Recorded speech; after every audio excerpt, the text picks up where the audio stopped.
Hi everybody and welcome to Connecting Japan, and this is the February edition for 2026. As you can tell, it is about romance and Japan and how they deal with it, and we're also going to be putting Japanese words and phrases into a lot more of our videos. We'll also try to put them across the screen, but we also have them in the comments if you want to give those words a go and you're planning to go to Japan yourself to try these out or to observe these events.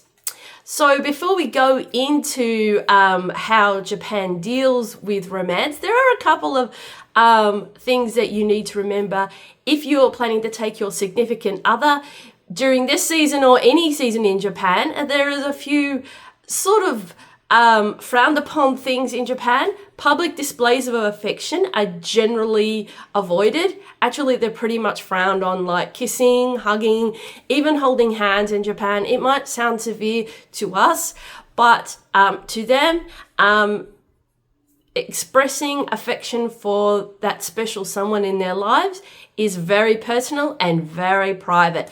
If you've ever seen any anime, whether it's different romance ones, slice of life, whichever it is, you can also go to our Is Anime Okay for Christians video, which has all the genres broken down for you if you're not sure. But you will see that they do express affection, but there is no one else around, and it is very, very private. That's how Japanese are. Now, I've learned a few languages, and for the most part, most people in most cultures don't actually use like and love as heavily as we do in English. If you didn't know, I actually speak French, and they use I love you, which is more like, translates to I like you, je t'aime, more than they would use the more intimate amour. And this is the same in Japan as well. So the main word to say that you like someone in the way that you really like someone is ski des. Des is like the sentence ending word, and ski meaning like. If you really, really, really, really, really like someone, dai ski des means great like. So very rarely is the aishimasu, which is love, in Japan ever used, and it's never said in front of anybody. It's something intimate between couples in private. So yes, do James and I use this? Yes, we do in private, but we would never say it in public because that's the way the Japanese do it too. So, okay, so Valentine's Day is a very special day. It's more of an etiquette thing in Japan. Not like it is here, like you saw at the start of the video that there was flowers. Yes, that was from my husband way before Valentine's Day.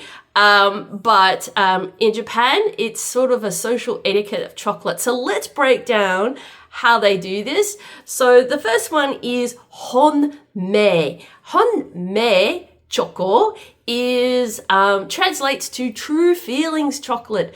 And this is usually given between husbands and wives, couples, and those who are seriously dating. But to also put this into context, a lot of Japanese, if they're going to confess to that crush, Valentine's Day is the day they do it.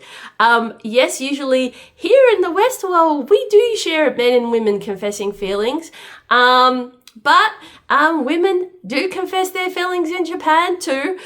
So the correct way to say that you are confessing your feelings for someone is the verb koku haku suru. That means to confess one's feelings.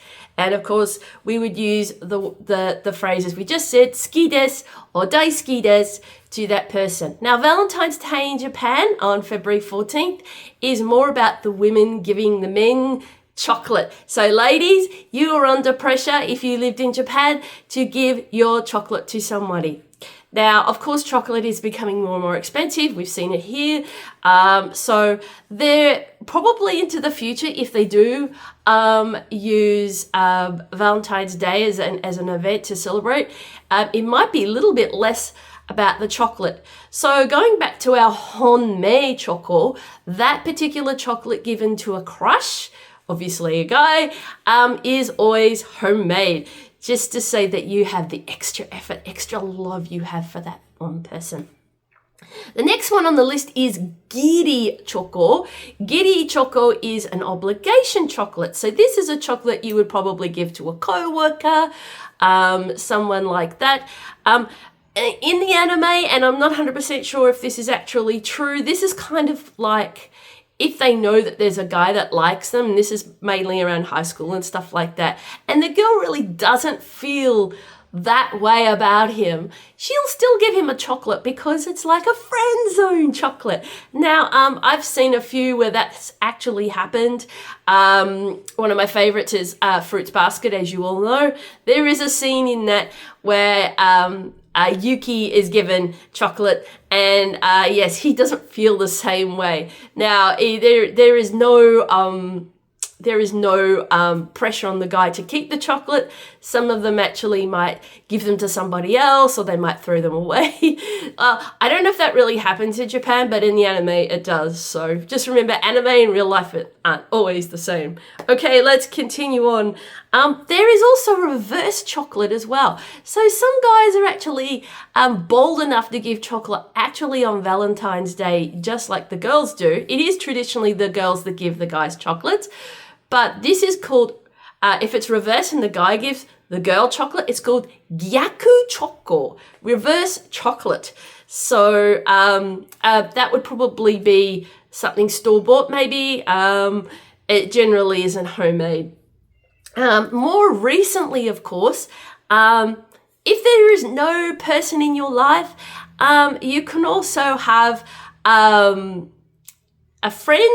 friend-to-friend chocolate. So you've got a really good best friend who's best friend. You can give them this one. It's called a tomo choco. Tomo is short for tomodachi, which means friend. So it's a special chocolate to say thank you. You're a great friend. I really appreciate you. And if there's none of those in your life and it's just you, there is one for people who just love to have chocolate to themselves called jibun choco. Jibun choco is self-chocolate. So you don't have to have a significant other or a really good friend to give chocolate to. Give it to yourself. I know I would. So that's how Valentine's Day is. Of course, like I said, they do the confessing, the kokuhaku suru, and then of course if they're both accepting of each other, it's skiao, which means to be hanging out, to going out to date.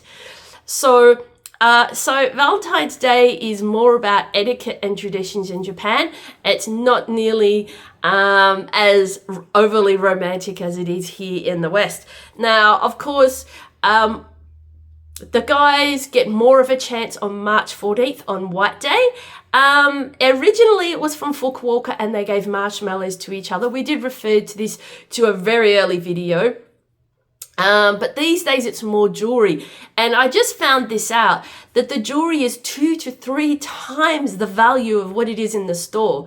So they would look at something that would be that level and then they would give them more. So, especially if it's someone that they've been dating for a period of time. Now, so in some instances, obviously, high schoolers don't actually have that kind of money. So I don't know if it's 100% true, but I have heard that some people just get like special trinkets, something meaningful. It could be a friendship bracelet, that sort of thing. Or they would go to a shrine and get an omamori, which is a love charm, as well, to bless the relationship. So that's a lot about the Valentine's Day video today.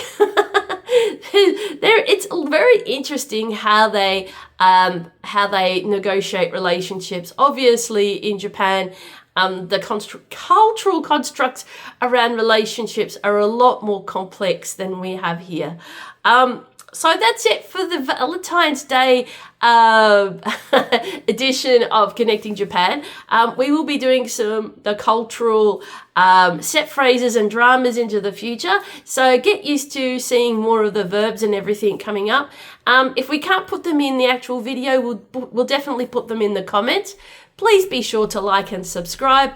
And of course, you can see us on our website. It is still operational, where our blogs and events are held up there, so you can see them. Of course, Facebook and Instagram. We do our weekly updates of what's going on in our world. And you're watching us here on YouTube. So from all of us here at Connecting Japan, enjoy your Valentine's Day. And we'll see you next time. Ja mata ne!